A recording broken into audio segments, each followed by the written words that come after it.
여러분, 1942년 어느 날의 일입니다. 서울 어딘가 조선문인협회 사무실. 3명의 여성이 나란히 앉아 있었어요. 모윤숙, 노천명, 그리고 최정희. 당대 최고의 여류 문인들이었죠. 그들은 그날 같은 서류에 도장을 찍었습니다. 조선문인협회 가입 신청서요. 요즘으로 치면 어떨까요? 가장 잘 나가는 여성 작가. 3명이 같은 날, 같은 시간에 정부 어용단체에 가입한 거예요. SNS였다면 실시간 검색어 1위였을 겁니다. 충격, 문단의 뮤즈들 변절? 이런 제목으로요. 그런데 말이에요. 이 세 사람의 우정이 얼마나 끈끈했는지 아세요? 서로의 글을 가장 먼저 읽어주고 힘들 때 서로 기대던 사이였어요. 편지도 수시로 주고받았고요. 노천명이 최정희에게 보낸 편지 제목이 뭔지 아세요? 나를 대구로 데려가 주예요. 얼마나 애교 섞인 표현인지, 둘 사이가 얼마나 가까웠는지 느껴지시죠? 그런데 이 우정이 가장 어두운 선택의 순간에 함께 작동한 거예요. 함께 웃고, 함께 울고, 그리고 함께 변절한 거죠. 우정이란 게 때로는 이렇게 무서운 겁니다. 좋은 쪽으로만 작용하는 게 아니거든요. 오늘 저는 두 사람의 이야기를 들려드리려 합니다. 같은 시대를 살았고, 같은 펜을 들었고, 같은 친일의 길을 걸었지만 그 삶의 결은 너무나 달랐던 두 여인. 그들의 사랑, 우정, 그리고 정치적 선택을 비교해보면 한 시대를 살아간다는 것이 얼마나 복잡한 일인지 느끼실 수 있을 거예요. 모윤숙 죽으려 했으나 독약이 불량품이었다. 1950년 6월 25일 전쟁이 터졌습니다. 서울이 3일 만에 함락됐어요. 모윤숙은 그 전날까지 선무방송에서 대한민국 국군 만세를 외치고 있었거든요. 인민군이 서울을 점령하자 즉시 수배령이 떨어졌습니다. 상상해보세요. 어제까지 라디오에서 목청껏 반공을 외치던 사람이 하룻밤 사이에 도망자가 된 거예요. 모윤숙은 변복을 하고 딸과 운전수만 데리고 도망쳤어요. 처음엔 시민들이 도와줬어요. 국군이 곧 반격할 거야 하면서요. 그런데 시간이 지나자 분위기가 달라졌죠. 운전수가 돌변했어요. 돈을 요구하기 시작했고 급기야 모윤숙을 내무서에 넘기려 했습니다. 그녀는 필사적으로 도주했어요. 그리고 어느 순간 더 이상 도망칠 수 없다고 느꼈을 때 독약을 삼켰습니다. 그런데요, 죽지 않았어요. 독약이 불량품이었거든요. 얼마나 아이러니한가요? 목숨을 끊으려 했는데 약품의 품질 문제로 살아남은 거예요. 이후 미군에게 구조됐고 정일권 육군 참모총장에게 인계됐어요. 정일권의 회고록에 이런 대목이 있습니다. 모윤숙을 보니 무슨 시골 안악으로 전락해 있었다. 화려했던 여류 시인이 며칠 사이에 얼마나 처참해졌는지 그 한 문장에서 느껴지시죠? 노천명은 어떻게 됐을까요? 그녀는 미처 피난을 가지 못했어요. 서울에 남았죠. 그리고 월북한 임화, 김사량 등이 주도하는 조선문학가동맹에 가입했습니다. 문화인 총궐기대회 같은 행사에도 참가했고요. 모윤숙이 반공방송을 하다 쫓기던 그 시간, 노천명은 반대편에 서 있었던 거예요. 같은 해, 같은 서울, 같은 전쟁. 그런데 두 사람은 완전히 다른 선택을 한 겁니다.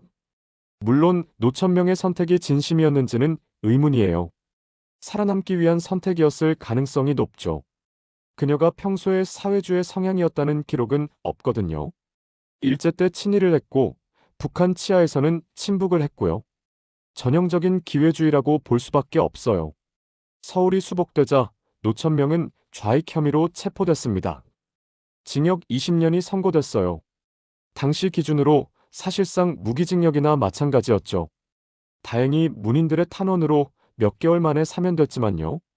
두 사람 모두 전쟁통의 극한의 상황을 경험했어요. 한 명은 독약을 삼켰고 한 명은 감옥에 갔죠. 그런데 그 선택의 방향이 정반대였다는 게 흥미롭습니다. 모윤숙은 끝까지 반공을 외쳤고 노천명은 상황에 따라 줄을 바꿨어요. 모윤숙 이야기를 더 해볼게요. 독약 사건 이후 그녀가 보여준 행동이 정말 놀라워요.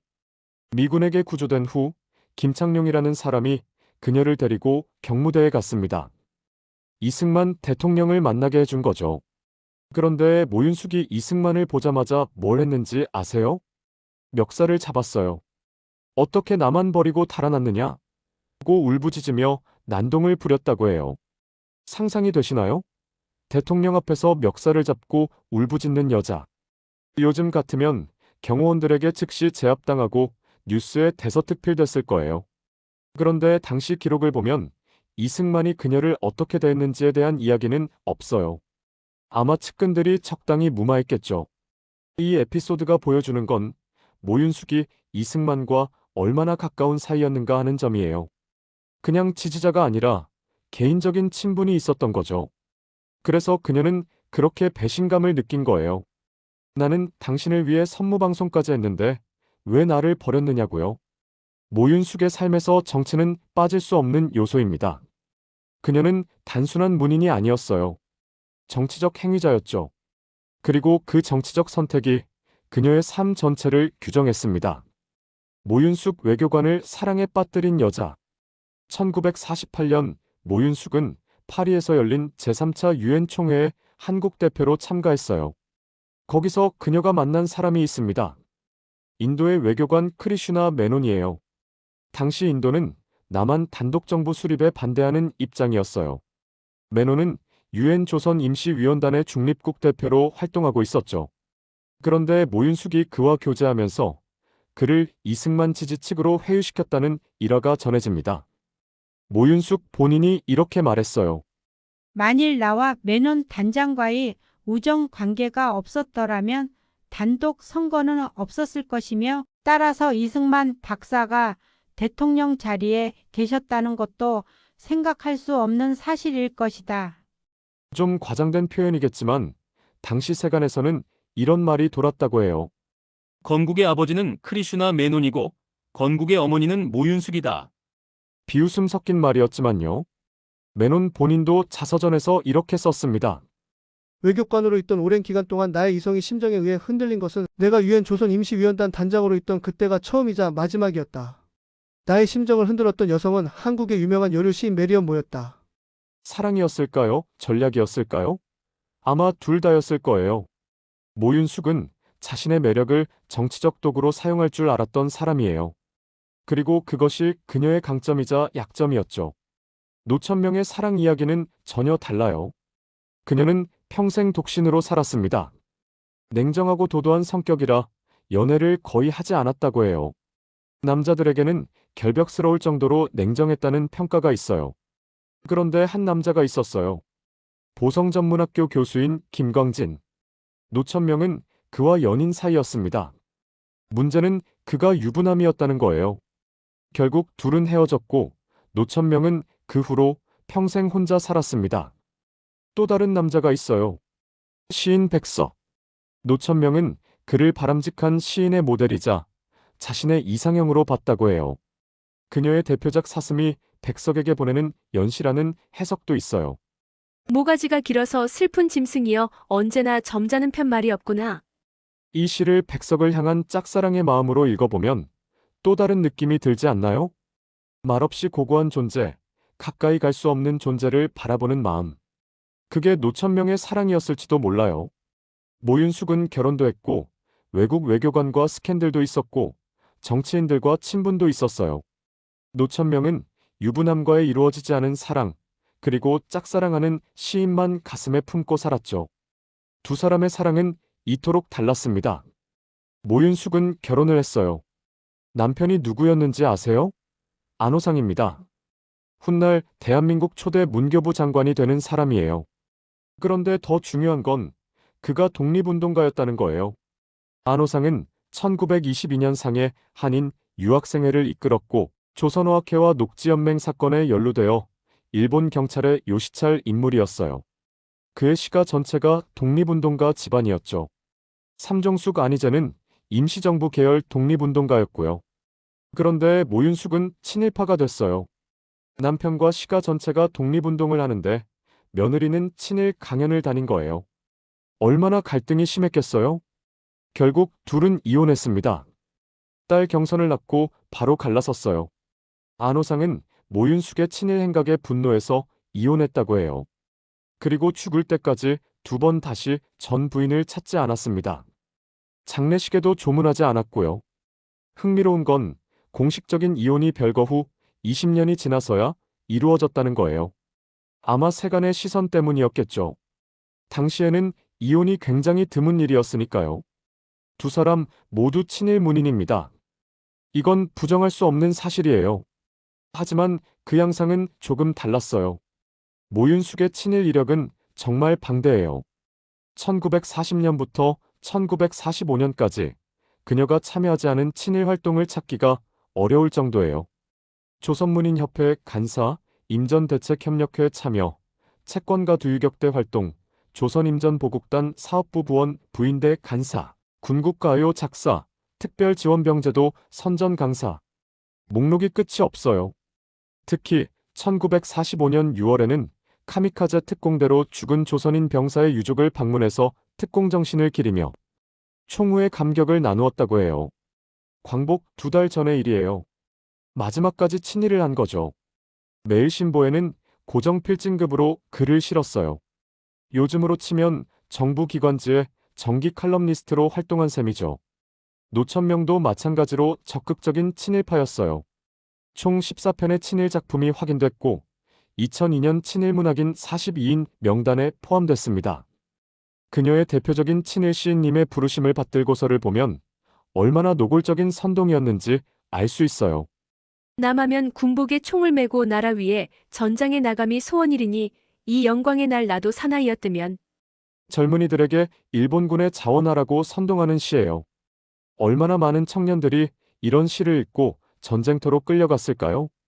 더 충격적인 건 노천명이 서정주보다 먼저 카미카제 특공대 조선인을 찬양하는 시를 썼다는 거예요. 신익이라는 시인데 마스의 오장을 칭송하는 내용이에요. 서정주의 오장 마스의 송가보다 먼저 나온 거죠. 두 사람 모두 소극적 친일이라고 변호받을 여지가 전혀 없어요. 글 한두 편 쓴 수준이 아니라 수년간 지속적으로 조직적으로 친일 활동에 참여했으니까요. 광복 후 두 사람의 삶은 완전히 달라졌어요. 모윤숙은 광복 후에도 권력과 가까이 있었어요. 1948년 유엔 총회 한국 대표, 국제 팬클럽 한국 대표, 1971년에는 민주공화당 공천으로 제8대 국회의원까지 됐습니다. 이화여대 교수, 문학진흥재단 이사장, 대한민국 예술원 회원. 화려한 이력이 계속 쌓였죠. 국민훈장 모란장, 금관문화훈장까지 받았어요. 친일파가 해방 후에도 승승장구한 대표적인 사례예요. 반공을 앞세워 독재 정권에 협력했고 그 대가로 계속 권력 가까이에 있을 수 있었던 거죠. 노천명의 삶은 달랐어요. 6.25 때 좌익 활동으로 감옥에 다녀온 후 그녀는 조용히 살았습니다. 이화여대와 서라벌예술대학에서 강의를 했고 시를 썼지만 권력과는 거리가 있었어요. 1957년 노천명은 44세의 나이로 세상을 떠났습니다. 사인은 뇌빈혈이었어요. 무리한 집필 활동으로 건강이 악화된 거죠. 요즘 말로 하면 과로사예요. 그녀가 죽은 집은 어땠을까요? 당시 시신을 수습한 사람의 회고에 따르면 몇 권의 책과 앉은뱅이 책상 외에 변변한 가재도구도 없는 손바닥만 한 낡은 집이었다고 해요.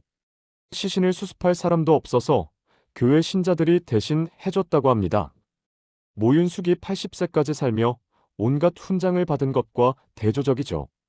같은 친일파였는데 광복 후의 삶은 이토록 달랐습니다. 두 사람의 성격 차이도 뚜렷해요. 모윤숙은 사교적인 사람이었어요. 외국어도 잘했고 외교관들과 어울리는 것도 좋아했죠. 낭낭클럽이라는 외국인 대상 사교 클럽을 만들기도 했어요. 영어 능통한 이화여전 출신자들을 모아서 운영한 거죠. 그녀는 자신의 매력을 정치적 도구로 사용할 줄 알았어요. 인도 외교관을 회유한 것도 이승만과 가까이 지낸 것도 모두 그런 능력의 결과죠. 노천명은 반대였어요. 대처럼 꺾어질망정 구리처럼 휘어지기 어려운 성격이라고 스스로를 묘사했죠. 동료들과 자주 충돌했고 남자들에게는 냉정했어요. 그런데 아이러니한 건 그 도도함이 권력 앞에서는 작동하지 않았다는 거예요. 일제에게는 철저히 굴복했고 북한 치하에서는 또 줄을 바꿨죠. 자신의 말대로 대처럼 꺾어지지 않고 구리처럼 휘어진 거예요. 월간 조선의 한 기사는 노천명을 약자나 만만한 자에게는 오만하게 굴고 강자에게는 철저히 순종하는 전형적인 강약약강 기회주의자라고 평가했어요. 혹독한 평가지만 틀린 말은 아닌 것 같아요. 친일 행적을 떠나서 순수하게 예술적 성취만 비교해 볼까요? 문학 평론가들 사이에서 노천명의 시적 재능에 대한 평가는 높아요. 일제강점기 여성 문인 누구와 비교하든 가장 탁월한 자질을 가졌다는 평가도 있죠. 대표작 사슴은 한국 현대시의 명작으로 꼽혀요. 짧은 시 안에 담긴 이미지와 정서가 정말 아름답죠. 문학평론가 유종호는 이렇게 말했어요. 임종국의 친일문학론에서 거론하는 28명의 문인 중 시인으로는 8명인데 이 중 김동완과 노천명을 제외하면 교과서에 올릴 만한 작품이 별로 없다. 노천명의 재능이 얼마나 뛰어났는지 보여주는 평가죠. 문제는 그 재능을 친일에 낭비했다는 거예요. 모윤숙도 당대 인기 작가였어요. 1937년 출간된 산문집 렌의 애가는 1978년까지 53판이 나올 정도로 스테디셀러였죠. 1969년에는 김기영 감독에 의해 영화화되기도 했고요. 하지만 순수한 문학적 성취로 따지면 노천명이 한 수위라는 평가가 많아요. 모윤숙은 문인이라기보다는 문화인 혹은 공인에 가까웠어요. 글보다는 활동으로 더 많이 기억되는 사람이죠. 두 사람의 대표작을 비교해 볼게요. 모가지가 길어서 슬픈 짐승이여 언제나 점잖은 편 말이 없구나. 관이 향그러운 너는 무척 높은 족속이었나 보다. 이 시는 정치적인 내용이 전혀 없어요. 그냥 사슴이라는 동물을 바라보며 느끼는 감상을 담은 거죠. 아름답고 슬프고 그러면서도 기품이 있어요. 노천명이 친일을 하기 전에 쓴 시예요. 나는 조국의 군복을 입은 채 골짜기 풀숲에 육회의 신호라. 나는 자랑스런 내 어머니 조국을 위해 싸웠고 내 조국을 위해 또한 영광스레 숨지었나니. 이 시는 6.25 전쟁 중에 쓴 거예요. 전사한 국군을 찬양하는 내용이죠. 1950년대에는 국정교과서에 실리기도 했어요.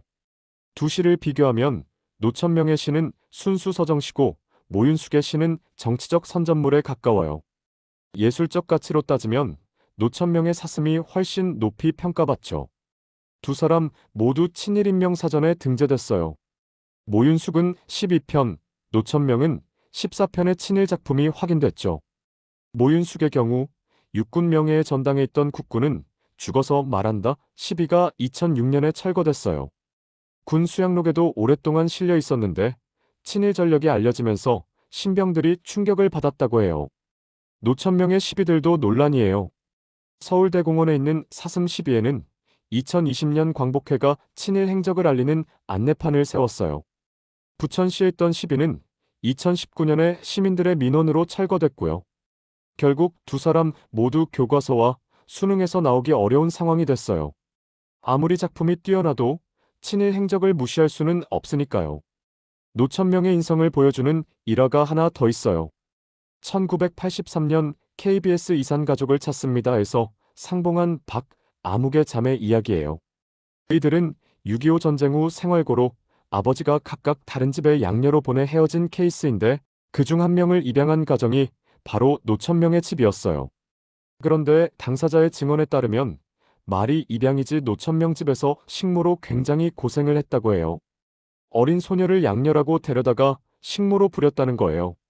시인의 고고한 이미지와는 너무 동떨어진 모습이죠. 남들에게는 도도하고 냉정했지만 자기보다 약한 사람에게는 가혹했던 거예요. 두 사람이 요즘 시대에 살았다면 어땠을까요? 모윤숙은 아마 정치인이나 방송인이 됐을 거예요. 사교 능력, 외국어 실력, 권력과의 친분, 모든 조건을 갖췄죠. SNS도 잘 활용했을 거예요. 인플루언서로서도 성공했을 것 같아요. 노천명은 아마 작가로만 남았을 거예요. 사람들과 잘 어울리지 못하고 혼자 글만 쓰는 스타일이니까요. 요즘 말로 하면 은둔형 작가. 작품은 좋은데 대중과 소통은 못하는 그런 타입이요. 그리고 요즘 같았으면 둘 다 친일을 못했을 거예요. SNS와 언론이 실시간으로 감시하는 세상이니까요. 조금만 이상한 발언을 해도 바로 XX아웃 해시태그가 뜨잖아요. 하지만 정말 그럴까요? 요즘에도 권력에 줄 서는 사람들은 있어요. 방법만 다를 뿐이죠. 노골적인 친일 대신 은근한 아부, 직접적인 찬양 대신 침묵. 형태만 바뀌었을 뿐 본질은 같아요. 모윤숙이 남긴 것 낭낭클럽의 불명예스러운 기억, 철거된 시비, 친일인명사전의 이름. 노천명이 남긴 것 사슴이라는 아름다운 시. 그러나 그 옆에 붙은 친일 안내판. 두 사람 모두 재능이 있었어요. 모윤숙은 사교와 정치의 재능, 노천명은 문학의 재능. 그 재능을 제대로 썼다면 지금쯤 존경받는 선구자로 기억됐을 거예요. 하지만 그들은 그 재능을 잘못 썼어요. 일제에 협력하는 데 사용했죠. 그래서 지금 그들의 이름 앞에는 항상 친일파라는 수식어가 붙어요. 재능이 많은 사람일수록 책임도 크다는 걸 두 사람의 삶이 보여주는 것 같아요. 여러분, 오늘 두 여인의 이야기를 들려드렸어요. 모윤숙과 노천명. 같은 시대를 살았고, 같은 펜을 들었고, 같은 친일의 길을 걸었지만 그 삶의 결은 너무나 달랐던 두 사람. 모윤숙은 정치적이었고, 노천명은 예술적이었어요. 모윤숙은 사교적이었고, 노천명은 고독했어요. 모윤숙은 80세까지 살며 훈장을 받았고, 노천명은 44세에 쓸쓸히 죽었어요. 하지만 결국 두 사람 모두 같은 평가를 받게 됐어요. 친일파. 그 한 단어로 모든 게 정리되는 거죠. 펜은 칼보다 강하다는 말이 있어요. 맞는 말이에요. 그래서 더 무서운 거죠. 모윤숙과 노천명의 펜은 젊은이들을 전쟁터로 내몰았어요. 그들의 글을 읽고 일본군에 자원한 청년들이 얼마나 많았을까요? 그 책임은 영원히 사라지지 않아요. 두 사람의 우정은 아름다웠지만 그 우정이 가장 어두운 순간에 함께 작동했다는 게 비극이에요. 함께 용기를 냈더라면 얼마나 좋았을까요? 서로 이건 아니야라고 말릴 수 있었더라면요. 우리가 두 사람에게서 배울 수 있는 건 재능과 우정만으로는 부족하다는 거예요. 올바른 선택, 양심에 따른 행동. 그게 없으면 모든 게 무의미해져요.